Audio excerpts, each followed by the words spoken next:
Good morning everybody. बेटा कल मैंने लेक्चर के लास्ट में आपको कुछ स्ट्रक्चर बनानी दी थी और ऑक्सीडेशन नंबर निकालना दिया था। आई होप ऑक्सीडेशन नंबर तो सबको आता होगा और आप लोगों ने निकाल भी लिया होगा। जरा सी स्ट्रक्चर डिस्कस करते हैं। बेटा पहली स्ट्रक्चर थी C3O2 की, है ना, जो कि IIT JEE 2005 में पूछी हुई स्ट्रक्चर है। इसमें कार्बन का ऑक्सीडेशन नंबर पूछा हुआ था ऑन ईच कार्बन। तो स्ट्रक्चर बनेगी ये, carbon will be double bonded with another carbon, will be double bonded with another carbon, और टर्मिनल कार्बन के साथ डबल बॉन्डेड ऑक्सीजन यहाँ पे होगा, है ना। तो अगर ऑक्सीडेशन नंबर की मैं यहाँ पे बात करूं तो मैंने कल आपको एक बात बताई थी कि जब भी कोई एटम अपने ही एटम से बॉन्डेड होता है तो उसको ऑक्सीडेशन नंबर में काउंट नहीं किया जाता है। तो ये कार्बन इधर डबल बॉन्ड बना रहा है, इधर अपने ही कार्बन से बना रहा है, तो ये वाले हम काउंट नहीं करेंगे। तो इस हिसाब से इस कार्बन का ऑक्सीडेशन नंबर कितना हुआ? +2, क्योंकि दो ही बॉन्ड बना रहा है। ये 4 के 4 बॉन्ड कार्बन से ही बना रहा है तो ऑक्सीडेशन नंबर 0। इसका भी कितना हो गया? +2। ठीक है। और जब आप x मान के यहाँ पे कैलकुलेट करोगे C3O2 में, तो यहाँ पे 3x will be equal to 4 आएगा, है ना, और x will be equal to 4/3। तो एवरेज यहाँ पे देखो +2 +0 +2 divided by 3 will be equal to +4/3। तो जो आप 3x मान के आपने जो x का वैल्यू निकाला होगा, मैं आपको एक बात देता हूं, वो वहां पे जो 4/3 आया है वो एवरेज ऑक्सीडेशन नंबर है ना। किसी भी एक सिंगल एटम का ऑक्सीडेशन नंबर कभी भी फ्रैक्शन में नहीं आ सकता है बच्चे, है ना। तो वो कौन सा ऑक्सीडेशन नंबर है? आपका एवरेज ऑक्सीडेशन नंबर है। इंडिविजुअल कितना हो जाएगा? +2 0 +2।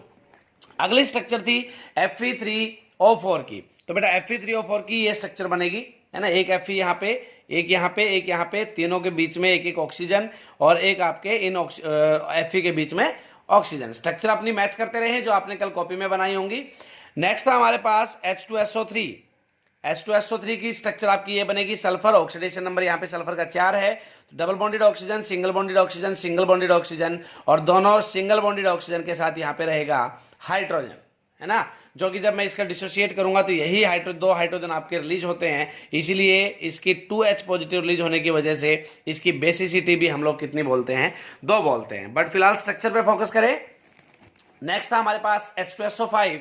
H2SO5 का अगर हम लोग जिक्र करें तो यहाँ पे एक परॉक्सी बॉन्ड बनेगा, क्योंकि अगर मैं x मान के H2SO5 का स्ट्रक्चर यहाँ पे बनाता हूं तो आपको पता है ऑक्सीडेशन नंबर 8 आता है, और जो कि गलत है। मैंने आपको कल बताया था कि 8 और 8 से ज्यादा ऑक्सीडेशन नंबर अगर आता है तो आपका केस एक्सेप्शनल केस है बच्चे, ध्यान रखना। कैसा केस है? एक्सेप्शनल केस है। और दूसरी बात, एक बात और मैं बता दूं, ओस्मियम और रुदेनियम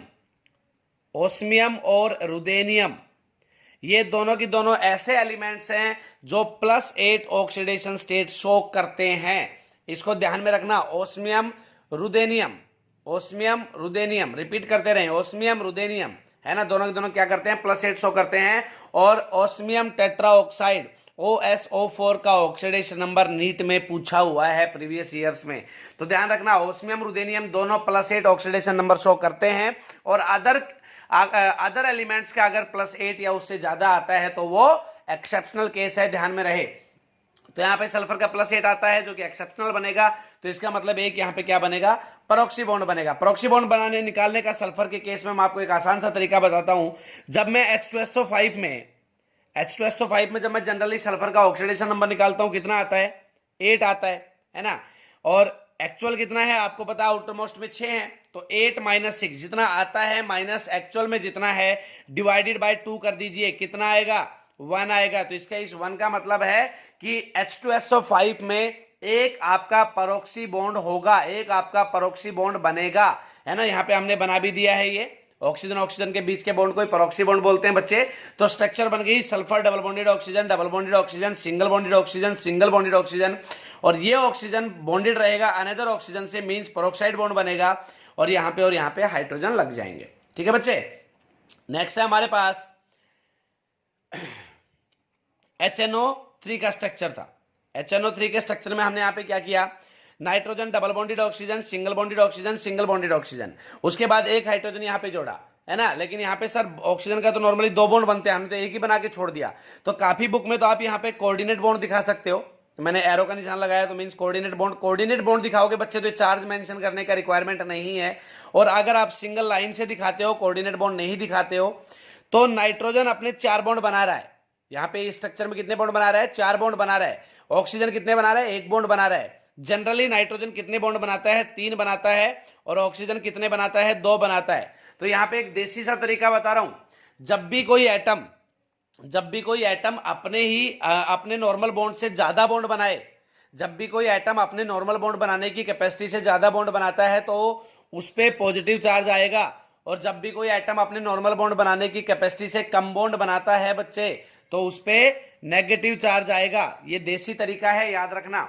ज्यादा बॉन्ड बना रहा है कैपेसिटी से पॉजिटिव चार्ज, कम बॉन्ड बना रहा है कैपेसिटी से नेगेटिव चार्ज। कहने का मतलब अगर किसी की टेंडेंसी काम करने की 100% है और वो 200% लगा रहा है, मतलब उसका एटीट्यूड कैसा है? पॉजिटिव है, काम करने की नीयत है उसकी, तो मतलब कैपेसिटी से ज्यादा काम हो रहा है, मतलब पॉजिटिविटी शो कर रहा है। कैपेसिटी से कोई कम काम कर रहा है, मतलब नेगेटिविटी शो कर रहा है। तो ऑक्सीजन यहाँ पे कैपेसिटी से कम बॉन्ड बना रहा है, मतलब नेगेटिव चार्ज आएगा। नाइट्रोजन ज्यादा बना रहा है, मतलब बच्चे यहाँ पे पॉजिटिव चार्ज आएगा, है ना। तो यहाँ पे आपके 1 unit positive 1 unit negative charge है, दोनों क्या हो जाएंगे? एक दूसरे को कैंसिल कर देंगे और क्या बन जाएगा आपका? यहाँ पे आपका HNO3 का स्ट्रक्चर बन जाएगा। तो मैं फिर रिपीट कर देता हूं, यहाँ पे आप कोऑर्डिनेट बॉन्ड शो करोगे तो चार्ज मेंशन करने की जरूरत नहीं है, और अगर आप यहाँ पे कोऑर्डिनेट बॉन्ड शो नहीं करते हैं तो दोनों चार्ज आपको मेंशन करने पड़ेंगे और ओवरऑल स्ट्रक्चर क्या हो जाएगी? न्यूट्रल हो जाएगी। ठीक है बच्चे, नेक्स्ट पे बढ़ते हैं। That is P4O10। P4O10 है ना।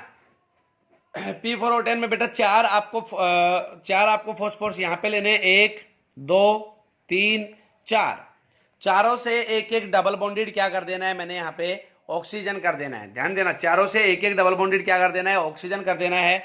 चारों के बीच में, इन दोनों के बीच में एक ऑक्सीजन, इन दोनों के बीच में एक ऑक्सीजन, इन दोनों के बीच में एक ऑक्सीजन और इन दोनों के बीच में एक ऑक्सीजन, सबके बीच में एक एक ऑक्सीजन कर देना है। और आपके जो आमने सामने के फॉस्फोरस हैं, जैसे ये और ये और ये और ये, इनके बीच में एक ऑक्सीजन कर देना है। This is the structure of P4O10। उसके बाद बेटे हमारे पास नेक्स्ट स्ट्रक्चर है N2O5 की, है ना। N2O5 की स्ट्रक्चर देखिए कैसे मैंने स्टेबलाइज किया इसको यहाँ पे, है ना। आपकी देखो स्ट्रक्चर बनाने के और भी तरीके आपके दिमाग में आए होंगे। आपने हिट एंड ट्रायल मेथड लगा लगा के बेटे बहुत सारी आपने एक्सपेक्टेड स्ट्रक्चर्स बना दी होंगी। बट मैं आपको एक बात बता दूं, प्रायोरिटी या कंसीडर उसी स्ट्रक्चर को किया जाएगा जिसकी स्टेबिलिटी सबसे ज्यादा है। इस बात को दिमाग में रखें, जिसकी स्टेबिलिटी सबसे ज्यादा है। कोई भी बाप, एक सिंपल सा एग्जांपल देता हूं, कोई भी बाप अपनी बेटी के लिए एक ही लड़का देख के फाइनल नहीं करता। अगर उसको शादी करनी है तो वो क्या करेगा?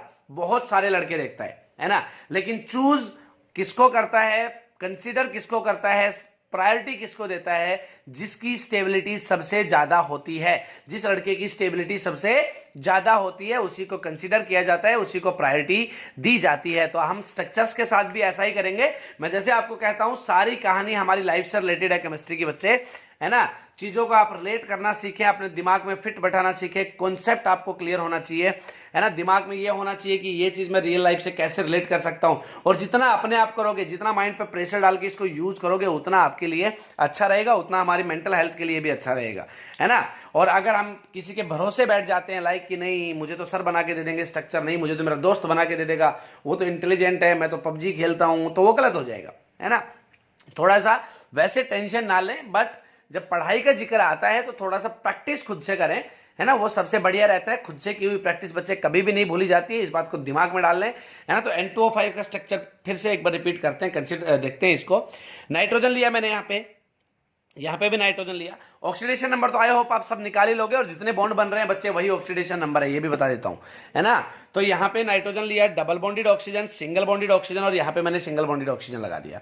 ध्यान देना, नाइट्रोजन के 4 बॉन्ड बन गए, बनाने की कैपेसिटी भाई की 3 की थी, है ना। लेकिन अगर कोई अपनी कैपेसिटी से बढ़ के बॉन्ड बना रहा है ना बच्चे, तो उसके भी लिए एक नया वर्ड है कोवेलेंसी, जिसको मैं कल के लेक्चर में एक्सप्लेन करूंगा। वैसे मन तो आज ग्रुप 18 भी पढ़ाने का था, लेकिन ये स्ट्रक्चर ही आपकी 10 से 12 मिनट की हो जाएंगी, है ना। तो मैं ग्रुप 18 को रहने ही दूंगा आज, बट मैं सोच के आया था कि ग्रुप 18 भी हम लोग आज स्टार्ट करेंगे, लेकिन ग्रुप 18 के लिए नया स्टार्टिंग से वीडियो बना देंगे। आज सिर्फ इन स्ट्रक्चर्स को डिस्कस कर लेते हैं।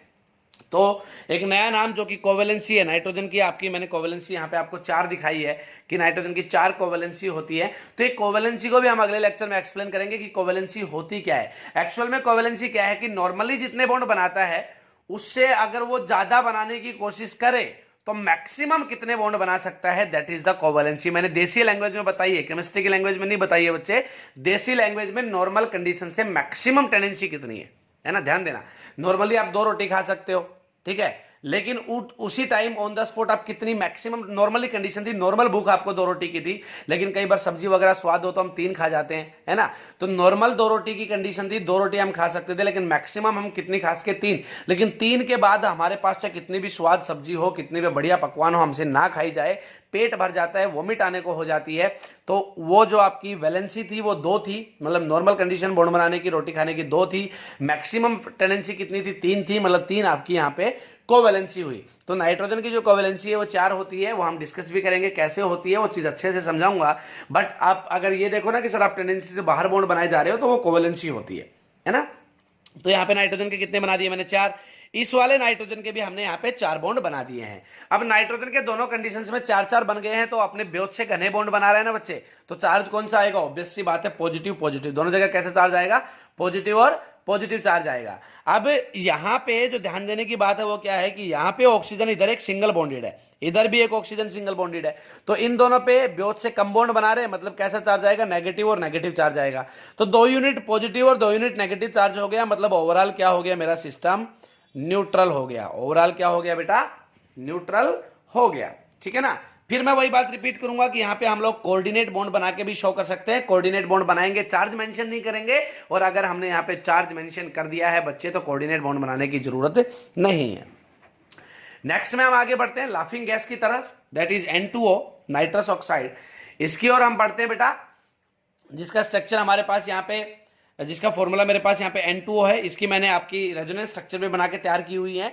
मैं आपको बता दूं कि नाइट्रोजन ऑक्साइड के मेरे पास स्ट्रक्चर बनाने के यहाँ पे 2-3 तरीके रहेंगे। कैसे, मैं या तो नाइट्रोजन को ट्रिपल बॉन्डेड दिखा दूं, है ना, और इस नाइट्रोजन को ऑक्सीजन से सिंगल बॉन्डेड दिखाऊं। अब वही बात, नाइट्रोजन यहाँ पे तो 3 बॉन्ड बना रहा है, ये वाला नाइट्रोजन, तो कोई चार्ज आने की पॉसिबिलिटी नहीं है। लेकिन ये वाला नाइट्रोजन यहाँ पे 4 बॉन्ड बना रहा है, मतलब पॉजिटिव चार्ज आएगा, ऑक्सीजन 1 बना रहा है, नेगेटिव चार्ज आएगा, ओवरऑल क्या हो जाएगा, फिर से न्यूट्रल, मतलब स्ट्रक्चर आपकी स्टेबल हो जाएगी। इस वाले केस में देखना, नाइट्रोजन यहाँ पे 2 बॉन्ड बना रहा है, नेगेटिव चार्ज आएगा, ये 4 बना रहा है, पॉजिटिव चार्ज आएगा, और ये आपका 2 बना रहा है, 2 ही बनाता है, न्यूट्रल हो जाएगा, है ना। तीसरे वाला केस क्या है भाई, यहाँ पे N single bonded and triple bonded हो, है ना। आप इन तीनों में से कोई भी स्ट्रक्चर कंसीडर कर सकते हो, रेजोनेंस स्ट्रक्चर है, एक दूसरे की रेजोनेंस आपको पता है, मिलती जुलती स्ट्रक्चर्स होती हैं, है ना, तो एक दूसरे के बहन भाई होते हैं रेजोनेंस स्ट्रक्चर, ठीक है भाई। तो यहाँ पे आप चाहे इसको कंसीडर कर लें, चाहे इसको कर लें, मेरे हिसाब से इसको कर लेना अच्छा रहेगा, ठीक है, बट किसी भी एक स्ट्रक्चर को कंसीडर यहाँ पे आप कर सकते हो। ये आपकी N2O की स्ट्रक्चर थी। अब यहाँ पे हम आगे बढ़ते हैं, ओड इलेक्ट्रॉन मॉलिक्यूल दिया था मैंने आपको एक, that is NO2 odd electron molecule, मतलब वहां पे एक सिंगल इलेक्ट्रॉन बच जाता है, जो मैंने यहाँ पे दिखाया हुआ है। इसको ओड इलेक्ट्रॉन मॉलिक्यूल्स में काउंट करते हैं बच्चे। यहाँ पे ओड इलेक्ट्रॉन मॉलिक्यूल्स, अगर किसी भी आपके एक एटम के पास ओड इलेक्ट्रॉन बच जाता है, उस पर चार्ज पॉजिटिव आता है, ध्यान रखिएगा, है ना। क्योंकि यहाँ पे कैसे पॉजिटिव आएगा वो भी मैं आपको एक्सप्लेन करके अभी देता हूं। N2O की स्ट्रक्चर, NO2 की स्ट्रक्चर में हम यहाँ पे क्या करेंगे, nitrogen will be double bonded with oxygen and will be single bonded with oxygen, है ना। अब ये इस ऑक्सीजन पे नेगेटिव चार्ज है, इसका मतलब इस ऑक्सीजन ने अपना कोई इलेक्ट्रॉन किसी को नहीं दिया होगा, तो इसका मतलब ये वाला बॉन्ड बनाने में इस नाइट्रोजन ने क्या किया होगा, दोनों के दोनों इलेक्ट्रॉन अपने यहाँ पे दिए होंगे। नाइट्रोजन ने दोनों के दोनों, मतलब ये वाला बॉन्ड आपका कोऑर्डिनेट बॉन्ड है, दोनों के दोनों इलेक्ट्रॉन दिए होंगे, उस नाम का मैंने पॉजिटिव लगाया, इसने लिए हैं, इस नाम का मैंने नेगेटिव लगाया। यहां कुछ लगाने की जरूरत ही नहीं है, क्योंकि ऑक्सीजन 2 बॉन्ड बनाता है, 2 के 2 बना रखे हैं भाई साहब ने। तो नाइट्रोजन ने अपने 2 इलेक्ट्रॉन तो यहां दे दिए, 2 इलेक्ट्रॉन इधर डबल बॉन्ड बनाने में दे दिए, 2 ऑक्सीजन ने दिए, 2 नाइट्रोजन ने दिए। नाइट्रोजन के पास टोटल 5 होते हैं, तो एक यहां पे बच गया। अब बच गया तो इसको ओड इलेक्ट्रॉन मॉलिक्यूल की कैटेगरी में रखते हैं भाई। नाइट्रोजन पे चार्ज कैसा आएगा, पॉजिटिव, ऑक्सीजन पे चार्ज कैसा आएगा, नेगेटिव, ओवरऑल चार्ज कितना हो जाएगा, 0, और ये हो गई आपकी NO2 की स्ट्रक्चर, ठीक है। इन चीजों को ध्यान में रखना, ये किसकी स्ट्रक्चर होगी, NO2 की स्ट्रक्चर होगी। उसके बाद हम नेक्स्ट स्ट्रक्चर की ओर बढ़ते हैं, दैट इज Pb2O3 मैंने आपको दिया था। Pb2O3 में काफी बच्चों ने क्या किया, जनरली Pb का ऑक्सीडेशन नंबर +3 निकाल दिया था। बेटा Pb+3 ऑक्सीडेशन स्टेट शो ही नहीं करता है, ये बात दिमाग में फिट कर लें, है ना। Pb+2 या +4 2 ही ऑक्सीडेशन स्टेट शो करता है, +3 ऑक्सीडेशन स्टेट Pb शो नहीं करता है। तो यहां पे जो Pb2O3 था, मैं इस मॉलिक्यूल को पहले डिसोशिएट करने की कोशिश करूंगा, और ये मॉलिक्यूल बनेगा PbO.PbO2। अब इसको टोटल रीड करके देखें, PbO डॉट PbO2 को टोटल रीड करके देखो क्या बनता है, Pb2O3। अब इस Pb2O3 में मैं आपको एक बात बता दूं, Pb2O3 में जो Pb है वो कैसे रहेगा, Pb will be double bonded with oxygen, मतलब यहां पे +2 आ गया, यहां पे -2 आ गया। यहां पे Pb2O4 में Pb के दोनों साइड डबल बॉन्डेड ऑक्सीजन रहेंगे, मतलब Pb पे कितना आ गया, +4 चार्ज आ गया, है ना। अब ओवरऑल आपका जब आपने x मान के निकाला, x वाला तरीका गलत नहीं है, बता देता हूं आपको, x मान के निकाला तो 3 आया, लेकिन 3 क्या था, एवरेज ऑक्सीडेशन नंबर था। अब +2 और +4 का एवरेज निकाल के देख लो, +2 +4 डिवाइडेड बाय 2 कितना हो गया, +6/2 कितना हो गया बेटा, +3 हो गया, है ना। बात समझ में आई कि नहीं आई। जो आपका 3 आता है वो एवरेज ऑक्सीडेशन नंबर है। इंडिविजुअली Pb कभी भी +3 शो नहीं करता है, वो या तो +2 करेगा या +4 करेगा। तो यहां पे Pb2 होगी, अगर मैं Pb2O3 की अगर स्ट्रक्चर डिस्कस करता हूं तो क्या बनेगी, PbO डॉट PbO2, इनके अलग अलग स्ट्रक्चर्स बनेंगी, ठीक है बच्चे। उसके बाद हम सोडियम अमलगम को डिस्कस करते हैं। इसमें मैंने सोडियम का ऑक्सीडेशन नंबर पूछा था बेटा। सोडियम अमलगम आपको पता है कैसे लिखा जाएगा, Na.Hg, यही मरकरी के कंपाउंड होते हैं, मरकरी के मिक्सचर्स होते हैं बेटा। अब मैं आपको एक बात बता दूं, सोडियम अमलगम सॉरी बेटा, सोडियम अमलगम एक मिक्सचर है ना कि कंपाउंड। और ऑक्सीडेशन नंबर बच्चे कंपाउंड्स का निकाला जाता है, मिक्सचर का नहीं निकाला जाता है। तो अगर कोई भी अपना ऐसे मिक्सचर बना रहा है तो उसमें सीधा सा आप बोल देना oxidation number will be equal to 0। यहां पे निकालने की जरूरत ही नहीं है, मिक्सर का कोई ऑक्सीडेशन नंबर नहीं होता है, ऑक्सीडेशन नंबर कंपाउंड्स का निकाला जाता है। तो सोडियम अमलगम में सोडियम का ऑक्सीडेशन नंबर कितना हो गया बच्चे, 0 हो गया। ये टोटल आपकी 11 स्ट्रक्चर थी जो हमने कल का डीपीपी दिया, उसी को डिस्कस किया, है ना। जो अभी भाई आपका 17 मिनट के अप्रोक्स का वीडियो बन चुका है। अब मैं अगर ग्रुप 18 का जिक्र करना चाहूं, जिसको जीरो ग्रुप भी बोलते हैं, मैं आपको बता देता हूं, इसका डिस्कशन हम कल करेंगे, 2 लेक्चर में इसको खत्म करेंगे। ग्रुप 18 को छोटा सा ग्रुप है, इसीलिए मैंने पीछे से स्टार्ट करने की कोशिश की है ग्रुप 18 को। उसके बाद हम ग्रुप 16 एंड 17 पढ़ेंगे, ठीक है। और मैं आपको बता देता हूं, बोर्ड में कम से कम 3 नंबर कंटेन करता है ग्रुप 18 इंडिविजुअली। छोटा सा है, बिल्कुल आसान सा है, और ज्यादा कंपाउंड इसमें है नहीं, तो इसलिए हम ग्रुप 18 से स्टार्टिंग करेंगे कल। ग्रुप 18 के ऊपर आपको लेक्चर मिलेगा, तब तक आप इन स्ट्रक्चर्स को एक बार देख लें अच्छे से। और मैं फिर वही रिपीट करूंगा, ग्रुप 15 को एक बार फिर से रिवाइज कर दें, बार बार रिवाइज करते रहें। इनऑर्गेनिक का डेटा बच्चे आपको तभी याद होगा जब आप बार बार उसको रिवाइज करोगे, है ना। और जो भी आपको मॉलिक्यूल या कंपाउंड दिखता है उसकी स्ट्रक्चर बनाने की कोशिश जरूर करें, उसका ऑक्सीडेशन नंबर निकालने की कोशिश जरूर करें। स्ट्रक्चर और ऑक्सीडेशन नंबर दोनों आपके टिप्स पे होना चाहिए, और ग्रुप 15 का डेटा आपके टिप्स पे होना चाहिए। जो क्वेश्चंस मैंने आपको दिए थे कंसेप्चुअल प्लस एनसीईआरटी, है ना, और आपको सब्जेक्टिव मैंने आपके कंपटीशन लेवल के भी दिए थे अलग से, वो आपको अच्छे से क्लियर होना चाहिए। और आई होप आप अच्छा कर ही रहे होंगे। Thank you.